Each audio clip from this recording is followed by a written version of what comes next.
James has been following SpaceX for years. The launches, the landings, the satellite network spreading across the sky, he has watched it all with genuine admiration. When the company announced it was finally going public, his first instinct was the same one millions of people shared. This is the moment I have been waiting for. But James has made one expensive mistake in his investing past. He bought into a company he admired deeply on its first day of public trading and held while the price fell 60% over the following year. The company was not bad, the timing and the price were.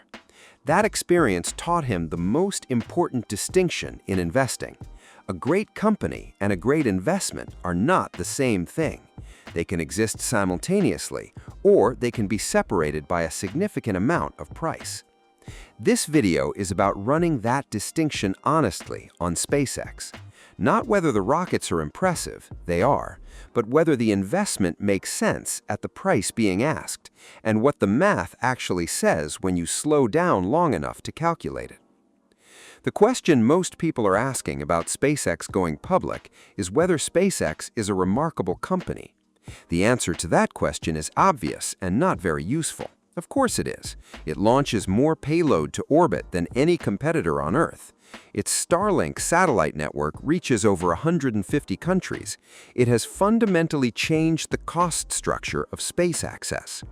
The question that actually determines whether you make money is different and considerably quieter. Is SpaceX a great investment at the specific price being offered right now? Those two questions feel identical. They are not. The entire gap between them is where retail investors consistently lose money on high-profile opportunities exactly like this one. Before any price conversation makes sense, you need to understand what you are actually buying. SpaceX reported roughly $18.5 billion in revenue in its most recent full year. That is a genuinely large business. But the company also ran at a significant loss during that period, in the range of $4 to $5 billion. Not profitable, despite the impressive top-line number. More importantly, the revenue picture does not match the public perception of the company. When most people picture SpaceX, they picture rockets. But the launch business is not currently the primary engine of revenue. Starlink, the satellite internet service, generates somewhere around 60% of total company revenue and is, as best as outside analysts can determine, the only segment producing real operating profit. The launch business is growing, but still operates at a loss. The newer and more futuristic initiatives remain firmly in the cash-burning phase. What you are actually buying when you buy SpaceX is primarily a satellite internet company with a loss-making rocket business attached and a collection of ambitious future projects that have not yet produced revenue. That is not a condemnation. Some of those future projects may eventually be worth enormous sums, but "may eventually" is doing considerable work in that sentence, and a fair price needs to reflect the uncertainty inside it, rather than assume the outcome in advance. Here is where the math becomes genuinely uncomfortable. The valuation at which SpaceX is expected to debut as a public company is in the range of $1.7 to $1.8 trillion. That figure has expanded dramatically in a compressed period, growing by more than 4 times over roughly 11 months preceding the public offering. The company's revenue grew during that same period, but nowhere close to 4 times. What grew 4 times was the story being told about the company, not the company's underlying financial performance. At roughly $1.7 trillion in valuation against $18.5 billion in revenue, you're paying approximately $90 for every single dollar of annual revenue the company produces, 90 to 1, for a company currently generating losses. For comparison, established and highly profitable technology companies with strong growth trajectories typically trade in the range of 5 to 20 times revenue. The most aggressively priced, fastest-growing companies with exceptional profitability occasionally justify multiples in the 20s or 30s. A ratio near 90 belongs to a very small category of situations where investors have essentially decided to pay today for outcomes they believe will materialize years or decades from now. When that bet works, it produces extraordinary returns. When it does not, the correction can be severe. An independent analysis from one of the more respected research firms on this topic estimated SpaceX's fair value closer to $750 to $800 billion, roughly half or less of the expected debut price. That estimate, notably, was close to where the company was privately valued just months before the run-up to the public offering. Understanding who gets which price in a public offering matters more than most investors realize.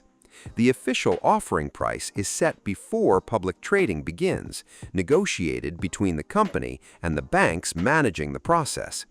Shares at that price go almost entirely to large institutional investors and connected insiders. The ordinary investor cannot access this price regardless of how early they move. When public trading opens, the price most retail investors actually pay is the market price, which for heavily anticipated offerings tends to be meaningfully higher than the offering price. The early celebration on opening day, when the stock climbs quickly and everyone watching feels a rush of excitement, is not necessarily a signal of underlying value. It is frequently the mechanics of demand exceeding supply in the immediate term, with the people who bought cheapest in the pre-market standing ready to sell into that enthusiasm. The ordinary investor who buys on day one of a hyped offering is in structural terms the last person in a relay race whose earlier runners locked in their positions at lower prices. The baton changes hands. The risk accumulates at the end of the chain. There is one more variable that rarely gets adequate attention before a public offering: the lockup period. When a company goes public, insiders and early investors are typically restricted from selling their shares for a period, commonly around 6 months. The purpose is to prevent an immediate flood of cheap shares from collapsing the market price on day one. But the shares do not disappear. They simply wait behind a gate that will eventually open. When lockup periods expire, the supply of available shares can increase dramatically. If that increase in supply meets a moment when retail enthusiasm has cooled, the combination tends to push prices lower. History across multiple high-profile IPOs shows this pattern repeating consistently, and the more inflated the debut price, the more pronounced the effect when supply finally arrives. The lockup expiration date is printed in publicly available documents for anyone willing to find it. Most buyers never look. James ran a simple calculation before making any decision about SpaceX. Not a prediction, nobody can predict stock prices, but a requirement analysis. What would SpaceX actually have to achieve for buying at this price to make sense? At $1.7 trillion in valuation, to simply match the return of a basic index fund over 10 years, roughly 10% annually, SpaceX would need to be worth approximately $4.5 trillion by that point. To justify a valuation that large, even with generous assumptions about future profitability and a premium multiple, the company would likely need to be generating several $100 billion in annual revenue. That would require growing from $18 billion to somewhere near $500 billion over the decade, approximately 30 times current revenue, compounding at roughly 40% annually for 10 consecutive years. That is not impossible. Companies have grown at extraordinary rates, but it is a near historical outlier, and it describes the rate of growth required just to tie the boring index fund option, not to beat it.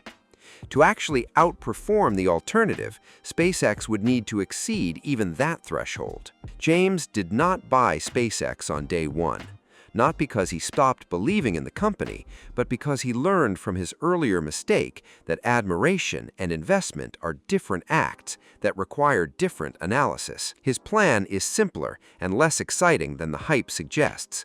Watch the company report actual public earnings over several quarters. Observe how the lockup expiration affects the price, and revisit the investment case when the valuation reflects real performance data rather than anticipation of a future that has not yet arrived. The best companies in history stayed great for years after their IPOs. Missing day one rarely meant missing the opportunity. The companies that rewarded patient investors almost always offered another chance to buy at a price that made more financial sense than the one the opening bell attached to them. Great company, complicated price. The math deserves more time than the countdown clock allows.